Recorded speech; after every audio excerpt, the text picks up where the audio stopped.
Assalamualaikum warahmatullahi wabarakatuh. Selamat malam mahasiswa-mahasiswi yang saya banggakan. Kita ketemu lagi dengan saya Profesor Dr. Yasmira Mandasari Saragi SMH dengan mata kuliah tindak pidana khusus. Kali ini saya mengambil tema dengan mata kuliah tindak pidana korupsi ya. Jangan lupa absensi tetap di kolom komentar YouTube saya. Tolong nanti di like dan subscribe. Dengan jangka waktu 3 hari ya Bapak Ibu. Tolong nanti ketika absensi buat nama, kode kelas ya, dan NPM, sebab kita ada 2 kelas hari ini yang saya gabungkan jadi satu. Baik Bapak Ibu, silakan buka bahan materi keempat yang telah saya share ke Komtim ya. Ini kita membahas mengenai judulnya Kenali Tipikor untuk Menghindari Korupsi. Jadi dalam perspektif hukum ya, definisi tindak pidana korupsi secara gamblang telah dijelaskan dalam 13 pasal ya, Undang-Undang Nomor 31 Tahun 1999 untuk Undang-Undang Nomor 20 Tahun 2001. Jadi pasal-pasal tersebut menerangkan secara rinci ya perbuatan apa yang dapat dikenakan pidana penjara terkait korupsi. Nah, ini ada 7 ya, dikelompokkan menjadi 7. Yang pertama adalah kerugian keuangan negara. Ini bisa dilihat di pasal 2. Kemudian pasal 3 ya, yang pada intinya adalah unsurnya melawan hukum untuk memperkaya diri sendiri dan dapat merugikan keuangan negara ya. Kemudian yang pasal 3-nya penyalahgunaan kewenangan untuk menguntungkan diri sendiri dan dapat merugikan keuangan negara. Jadi pada intinya adalah kerugian keuangan negara ya Bapak Ibu. Kemudian Bapak Ibu, yang kedua ada suap menyuap. Jadi suap menyuap itu silakan lihat di pasal 5 ayat 1 huruf A. Kemudian pasal 5 ayat 1 huruf B, pasal 13 ada pasal 5 ayat 2, kemudian pasal 12 huruf A, huruf B, dan pasal 11 ya. Pasal 6 ayat 1 huruf A, kemudian huruf B, dan pasal 6 ayat 2, kemudian pasal 12 huruf C, pasal 12 huruf D ya. Yang pada intinya adalah terkait suap menyuap. Nah, Bapak Ibu, yang terkait suap menyuap yang dikenakan ini dalam pasal ini adalah pegawai negeri ya, pegawai negeri sipil ya, pegawai negeri ya, PNS, kemudian hakim ya, kemudian ada advokat juga ya, karena di sini pasal 6 ayat 1 huruf B dikatakan bahwa menyuap advokat adalah korupsi. Kemudian pasal 12 huruf D, advokat menerima suap adalah korupsi. Kemudian pasal 6 ayat 2, hakim dan advokat menerima suap adalah korupsi ya, ini dikatakan di pasal ini. Kemudian ada nomor 3, penggelapan dalam jabatan. Nah, ini penggelapan dalam jabatan ini Bapak Ibu bisa dilihat atau dijumpai di pasal 8, pasal 9, pasal 10 huruf A, huruf B, huruf C ya. Yang pada intinya adalah pegawai negeri ya. Ya, pegawai negeri misalnya contoh pegawai negeri membiarkan orang lain merusakkan bukti adalah korupsi. Kemudian pegawai negeri membantu orang lain merusakkan bukti adalah korupsi ya. Begitu ya. Jadi pada intinya adalah pegawai negeri ya ditekankan untuk terkait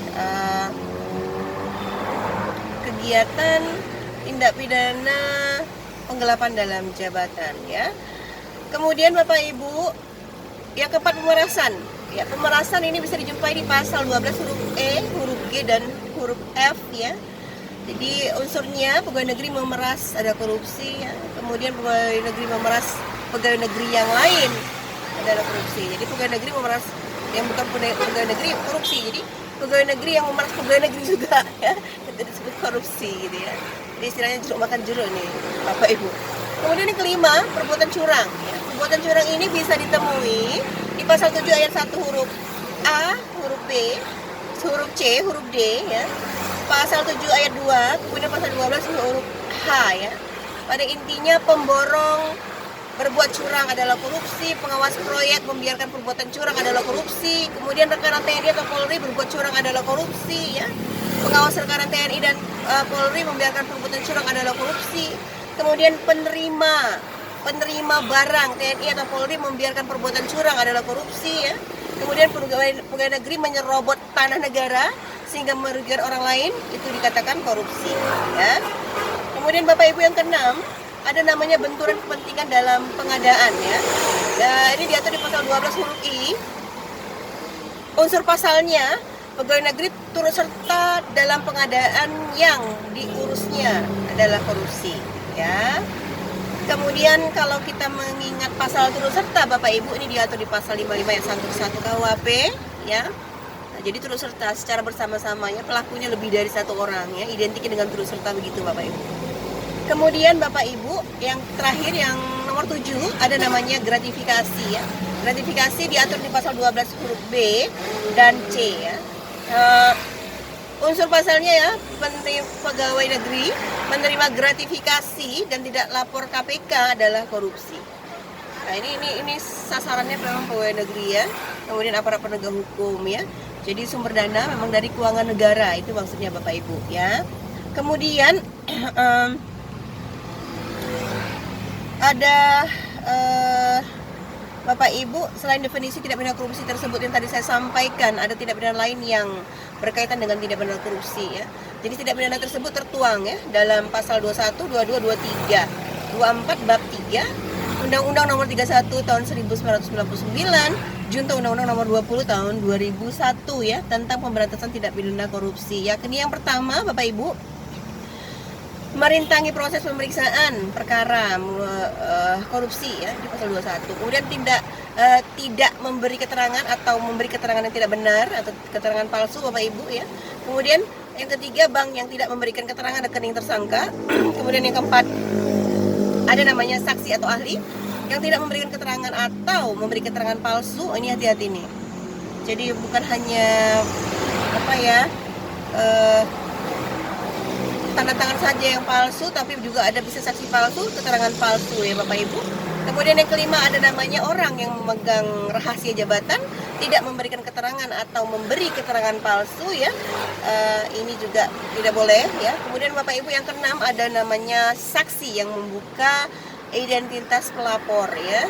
Ini diatur di pasal 24 junto pasal 31. Baik Bapak Ibu, inilah jenis-jenis tindak pidana korupsi perlu Bapak Ibu kenali sehingga masing-masing kita mawas diri, hati-hati ya Bapak Ibu semuanya. Saya percaya yang melihat YouTube saya ini adalah orang-orang yang baik dan sangat berintegritas. Jadi mari sama-sama kita memerangi korupsi Bapak Ibu sehingga negara kita bersih dari tindakan-tindakan yang tidak kita inginkan, sehingga negara Indonesia masyarakatnya bisa makmur Bapak Ibu ya. Baik Bapak Ibu semua yang saya banggakan, ini saya mohon maaf saya lagi di pinggir jalan sengaja berhenti Bapak Ibu karena tadi saya ada kegiatan di L2 Dikti sebagai tim penilai angka kredit dalam sidang guru besar ya, dosen dari Dharma Agung ya Bapak Ibu. Oke, saya mohon maaf jika ada kesilapan dalam penyampaian. Jika ada pertanyaan silakan di kolom komentar YouTube saya. See you next time. Semoga sukses, sehat, dan bahagia untuk kita semua. Wassalamualaikum warahmatullahi wabarakatuh.